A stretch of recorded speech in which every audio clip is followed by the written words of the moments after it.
नमस्कार, आइए बात करते हैं राजस्थान की तमाम बड़ी खबरों की। वही छात्रों के लिए बड़ी खुशखबरी, प्रदेश भर में लागू होंगी नई योजनाएं। मुख्यमंत्री भजन लाल शर्मा का बड़ा ऐलान। चलिए वीडियो को शुरू करते हैं। बात करते हैं राजस्थान के बेरोजगार युवाओं की। पेंशनरों की पेंशन कब मिलेगी? प्रदेश में चल रही नई योजनाएं। सीएम ने लागू की नई स्कीम। राजस्थान में पेंशन को लेकर भजनलाल सरकार ने अहम फैसला लिया है। इसके तहत पेंशन के नियम में बदलाव किया गया है। राजस्थान समेत देश के अधिकांश हिस्से भयंकर ठंड की चपेट में हैं। उत्तर भारत में कई इलाकों में पारा जमाव बिंदु से नीचे चला गया। इसका असर राजस्थान में भी दिख रहा है। राज्य के अनेक इलाकों में नए साल के पहले हफ्ते में कड़ाके की ठंड जारी है। बीते 24 घंटे में अनेक इलाकों में शीतलहर दर्ज की गई। मौसम केंद्र जयपुर के मुताबिक राज्य में अगले एक सप्ताह मौसम शुष्क रहने की संभावना है। साथ ही बीकानेर, जयपुर एवं भरतपुर संभाग के कुछ भागों में कुछ दिन घना कोहरा छाया रह सकता है। मौसम विभाग के पूर्वानुमान के मुताबिक न्यूनतम तापमान में 2 से 5 डिग्री सेल्सियस की और गिरावट हो सकती है। सुबह अनेक जगह घना कोहरा छाया रहा।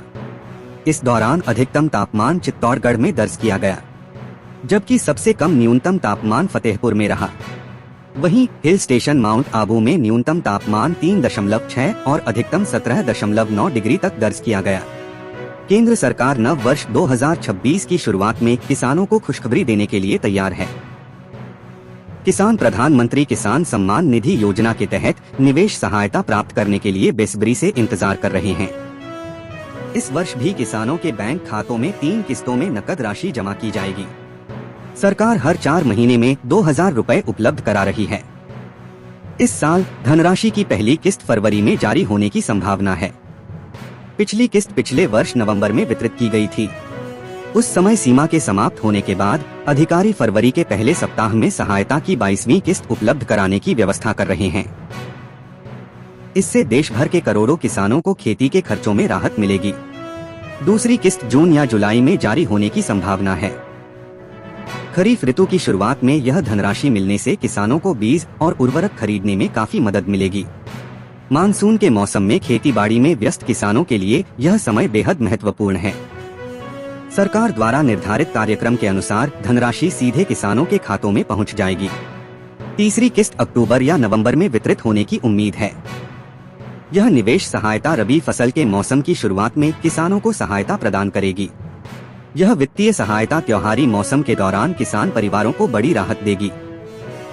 केंद्र सरकार पूरे वर्ष में 3 किस्तों में कुल 6000 रुपए प्रदान कर रही है। इस योजना का लाभ उठाने के लिए किसानों को कुछ नियमों का पालन करना होगा। KYC प्रक्रिया पूरी करना विशेष रूप से महत्वपूर्ण है। आधार कार्ड से लिंक न किए गए खातों में नकद राशि जमा नहीं की जाएगी। किसानों को अपने नजदीकी मी सेवा केंद्रों या मोबाइल ऐप के माध्यम से यह प्रक्रिया शीघ्र पूरी करनी चाहिए। मुख्यमंत्री आयुष्मान आरोग्य योजना अब पूरे देश के लिए मिसाल बन गई है। योजना में शामिल करोड़ों परिवार अब दूसरे राज्यों में भी निःशुल्क उपचार ले सकेंगे। चिकित्सा मंत्री गजेंद्र सिंह खीमसर ने बताया कि मुख्यमंत्री भजनलाल शर्मा की पहल पर अब इस योजना में देश के 30,000 से अधिक अस्पतालों का बड़ा नेटवर्क शामिल हो गया है। इससे प्रदेश के नागरिकों को देश के नामी अस्पतालों में गुणवत्तापूर्ण उपचार मिल सकेगा। केंद्र सरकार की प्रधानमंत्री जन आरोग्य योजना को एकीकृत कर वृहद रूप में प्रदेश में यह योजना संचालित की जा रही है। राजस्थान सरकार ने इस योजना में करीब 6 माह पहले इंटरस्टेट पोर्टेबिलिटी लागू की थी, जिसके पहले चरण में इनबाउंड पोर्टेबिलिटी लागू की गई थी। इसके तहत दूसरे राज्यों के नागरिकों को राजस्थान में इलाज की सुविधा उपलब्ध करवाई गई थी। हाल ही में इस योजना में आउटबाउंड पोर्टेबिलिटी की सुविधा प्रारंभ कर दी गई है। इससे प्रदेश के नागरिकों को देश के अन्य राज्यों में निःशुल्क उपचार की सुविधा मिल सकेगी। विभाग की प्रमुख शासन सचिव गायत्री राठौर ने बताया कि आउटबाउंड पोर्टेबिलिटी के अंतर्गत तमिलनाडु और कर्नाटक के अलावा अन्य सभी राज्यों के करीब 17,000 सरकारी और 14,000 निजी अस्पतालों में इलाज की सुविधा मिलेगी। पूर्व मुख्यमंत्री अशोक गहलोत ने बाड़मेर और बालोतरा जिलों की सीमाओं में बदलाव पर नाराजगी जाहिर की है। उन्होंने सीमाओं में फेरबदल को लेकर जुबानी हमला बोलते हुए इसे राज्य सरकार का तुगलकी फरमान करार दिया। गहलोत का कहना है कि बायतू को बाड़मेर जिले में और गुड़ामालानी व धोरीमन्ना को बालोतरा जिले में शामिल करने का फैसला प्रशासनिक दृष्टि से पूरी तरह अतार्किक है। इस निर्णय से गुड़ामालानी क्षेत्र की जनता के लिए जिला मुख्यालय की दूरी कम होने के बजाय और अधिक बढ़ गई है, जो आमजन के साथ सीधा अन्याय है। उन्होंने आरोप लगाए कि यह निर्णय जनता की सहूलियत को ध्यान में रखकर नहीं लिया गया, बल्कि आगामी परिसीमन और सियासी समीकरणों को साधने के उद्देश्य से किया गया है। कांग्रेस सरकार के कार्यकाल में 7 अगस्त 2023 को बालोतरा के नए जिले की अधिसूचना जारी हुई थी। संशोधन के बाद अब बालोतरा जिले में कुल 5 उपखंड, 9 तहसील और 5 उप तहसील होंगी।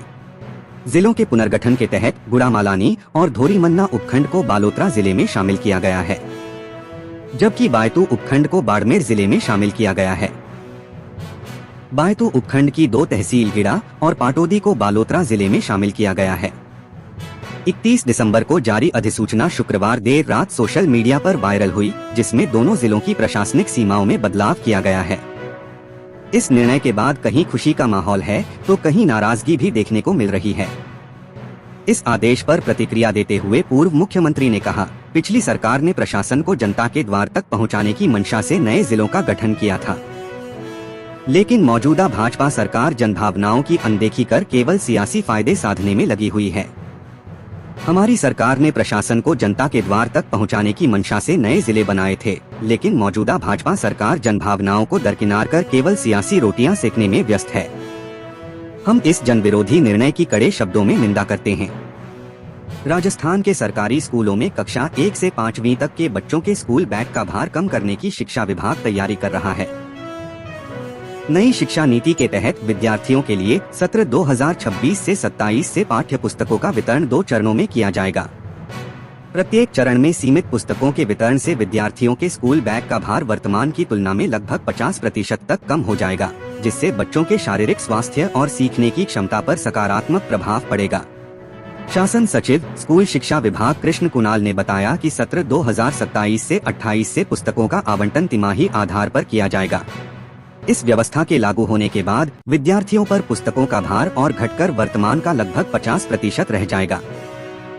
यह पहल बच्चों के लिए पढ़ाई को बोझ नहीं बल्कि आनंददायक अनुभव बनाने की दिशा में एक ठोस कदम है। पुस्तक भार में कमी से विद्यार्थियों की नियमित उपस्थिति बढ़ेगी, सीखने में रुचि विकसित होगी और अभिभावकों की चिंता भी कम होगी। यह निर्णय राष्ट्रीय शिक्षा नीति 2020 के उस उद्देश्य के अनुरूप है, जिसमें बच्चों पर अनावश्यक शैक्षणिक दबाव कम कर समग्र व बाल केंद्रित शिक्षा व्यवस्था को बढ़ावा देने पर बल दिया गया है। बीसलपुर बांध के लिए साल 2025 में एक से बढ़कर एक रिकॉर्ड बने। पिछले साल जुलाई में सबसे ज्यादा 127 दिन गेट खोलकर 140 टीएमसी पानी की निकासी हुई। इसी के साथ साल भर में 10 नए रिकॉर्ड बने। यह सिलसिला नए साल के पहले हफ्ते में भी जारी है। 21 साल के इतिहास में पहली बार है जब जनवरी महीने में बांध का जलस्तर 315 मीटर के पार है। यह बांध जयपुर, अजमेर और टोंक की लाइफलाइन होने के साथ ही टोंक जिले के किसानों की खुशहाली का प्रतीक है। बांध में पानी की आवक जुलाई से लेकर दिसंबर तक बनी रही। पहली बार बांध 19 दिसंबर तक लबालब रहा। यह इसलिए भी खास है क्योंकि सरसों के उत्पादन के लिए मशहूर टोंक में सिंचाई के लिए पानी छोड़ा जाता है तो पैदावार बम्पर देखने को मिलती है, जबकि सिंचाई के लिए कई बार 8 टीएमसी पानी रिजर्व रखा जाता है। लेकिन इस साल पिछले साल के मुकाबले नहरों में पानी कम छोड़ा जाएगा, क्योंकि गत साल बांध से नहरों में पानी 22 नवंबर से 15 मार्च तक 112 दिन तक पानी छोड़ा गया था। बीसलपुर बांध से इस बार करीब 80 दिन देरी से नहरों में 10 दिसंबर को पानी छोड़ा है। इससे पहले 4 दिसंबर को ही बीसलपुर बांध का आखिरी गेट बंद किया था। इस साल बांध के 134 दिन गेट खुले रहे थे। इससे बनास नदी में बांध 140.821 टीएमसी पानी व्यर्थ बहा था। इस साल बीसलपुर बांध लबालब होने पर 24 जुलाई को बांध का एक गेट खोला था। फिर पानी बढ़ा तो कुछ दिन बाद अधिकतम 8 गेट इस साल खोले गए थे। इसके बाद पानी की आवक कम होने बांध का एकमात्र गेट खोलकर रखा गया, जिसे 90 दिन बाद 21 अक्टूबर को बंद किया था। इसी के साथ बीसलपुर बांध ने लगातार सबसे अधिक 90 दिन पानी निकासी का रिकॉर्ड बनाया था। राजस्थान की पूर्व मुख्यमंत्री वसुंधरा राजे ने कहा है कि भाजपा कार्यकर्ताओं के बिना प्राणहीन है, इसलिए संगठन को मजबूत करने के लिए कार्यकर्ता को सशक्त करना बेहद जरूरी है। उन्होंने स्पष्ट शब्दों में कहा कि गांव में बूथ अध्यक्ष, मंडल में मंडल अध्यक्ष और जिले में जिलाध्यक्ष पार्टी के एम्बेसडर हैं और उनके हस्ताक्षर से जनता के काम होने चाहिए। राजे ने कहा कि कार्यकर्ता की 1 घंटे में अधिकारी फोन उठाएं और काम करें, अन्यथा परिणाम भुगतने के लिए तैयार रहें। उन्होंने यह बात कॉन्स्टिट्यूशनल क्लब में आयोजित भाजपा की प्रदेश संगठनात्मक कार्यशाला को संबोधित करते हुए कही। राजे ने आगे कहा कि हमारे कार्यकर्ता की आवाज ही प्रधानमंत्री की आवाज है और वही मुख्यमंत्री की भी आवाज है। कार्यकर्ता की आवाज बुलंद रहनी चाहिए और उसकी उपेक्षा किसी भी सूरत में बर्दाश्त नहीं की जाएगी। राजे ने कहा कि एक समय था जब देश की 10 दिशाओं में कांग्रेस का वर्चस्व था, लेकिन आज चारों ओर भाजपा दिखाई देती है। यह कार्यकर्ताओं की तपस्या और समर्पण का ही परिणाम है, जिन्होंने भूख प्यास की परवाह किए बिना केवल कमल खिलाने का काम किया। राजस्थान में नवाचार, उद्यमिता और डिजिटल भविष्य को नई दिशा देने के उद्देश्य से Rajasthan Digifest tie global summit की शुरुआत रविवार को जयपुर एग्जीबिशन एवं कन्वेंशन सेंटर में होगी। उद्घाटन उद्योग व IT मंत्री राज्यवर्धन सिंह राठौड़ करेंगे। एनवीडिया के शंकर त्रिवेदी वैश्विक AI क्रांति और टाई ग्लोबल के अध्यक्ष डॉक्टर मुरली बुक्कापनम क्रॉस बॉर्डर स्टार्टअप इकोसिस्टम की विकसित भूमिका पर संबोधन देंगे। 3 दिन तक चलने वाली समिट में देश विदेश की कंपनियों के CEO व फाउंडर, निवेशक शामिल होंगे। विभिन्न विषयों पर 40 से ज्यादा सेशन होंगे। दूसरे दिन 5 जनवरी को मध्य प्रदेश के मुख्यमंत्री मोहन यादव, पूर्व केंद्रीय मंत्री स्मृति ईरानी और पूर्व क्रिकेटर वीरेंद्र सहवाग आ रहे हैं। इनके अलग अलग सेशन भी होंगे। इंटरनेशनल फिल्म फेस्टिवल भी रविवार से शुरू होगा। मुख्य आकर्षण में फिल्म कैसी ये पहेली, नानेरा और स्वतंत्र सिनेमा पर रजत कपूर चर्चा करेंगे। 24 से अधिक फिल्मों का प्रदर्शन होगा। सुबह 11:45 बजे सिनेमैटिक क्राफ्ट को समझना, स्क्रिप्ट से स्क्रीन तक फिल्म निर्माण पर चर्चा होगी। शाम 4 बजे इंडिपेंडेंट सिनेमा को कौन स्क्रीन करता है पर चर्चा होगी।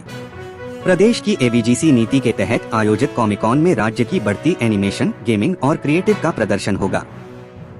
समिट का प्रमुख आकर्षण 6 जनवरी को होने वाली Rajasthan region AI impact conferences होगी। इसमें AI पर केंद्रित सेक्टोरल सत्र होंगे। मुख्यमंत्री भजन लाल शर्मा और केंद्रीय मंत्री अश्विनी वैष्णव सहित कई नेता अधिकारी शामिल होंगे।